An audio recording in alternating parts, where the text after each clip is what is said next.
মাকে আর তেমন মনে টনে পড়ে না। শুধু হুট করে বাড়ি ফিরলে নিজের অজান্তেই মা বলে ডেকে উঠি। মাকে আসলেই আর মনে পড়ে না। শুধু ওয়ারড্রোবে খাবার খুঁজতে গেলে আর কিছুই খুঁজে পাই না। মা, আমার সাদা চেক শার্টটা কই বলতে গিয়ে শুধু থমকে যাই। মাঝে মাঝে বন্ধু বান্ধবদের ফোন আসে, হ্যালো আম্মু বলো। শুনলেই আমার ফোনের দিকে তাকাই। ওহো, ফোন আসে না আম্মার নাম্বার থেকে। আসবে কেমন করে? নেটওয়ার্কের বাইরে চলে গেলে কি আর ফোন আসে? আজকে 1 বছর পরে এসে দুঃখগুলো ভোতা হয়ে গেছে। বাইরে যখন বৃষ্টি পড়ে আমি ডাইনিংয়ে বসে তখন ভাতের দিকে তাকিয়ে থাকি আম্মার হাতের খিচুড়ি খাওয়ার জন্য। তখন ভেতরটা হা হা করে।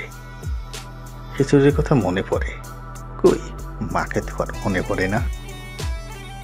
মাঝে মাঝে যখন ট্যুরে যাই, পথের ছোট্ট শিল্পী নুরুল ইসলাম স্বাধীনের গাওয়া যে মা আমায় ছোট্ট থেকে মায়ার জালে বন্দি রেখে করেছে পালন গানটা শুনি। মাঝে ছিল সবচেয়ে আপন, সে ছাড়া আজ শূন্য ভুবন। এই লাইনটা এসে প্রতিবার মায়ের জন্য চোখ ভিজে যেত আমার। উহু করতো বুকটা। বুঝতে পারতাম না যে শহর ছেড়ে যাওয়ার কষ্ট বেশি হচ্ছে নাকি মাকে ছেড়ে যাওয়ার। এখন বুঝি, বেশ ভালো করেই বুঝি, যে শহরে মানে সেই শহর শুধুই শহর, আমার শহর না।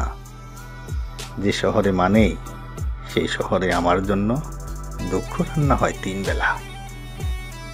আসলেই আর মাকে মনে টনে পড়ে না। যে মানুষটা পুরো অস্তিত্ব জুড়ে, সে মানুষটাকে আবার আলাদা করে কিভাবে মনে পড়বে?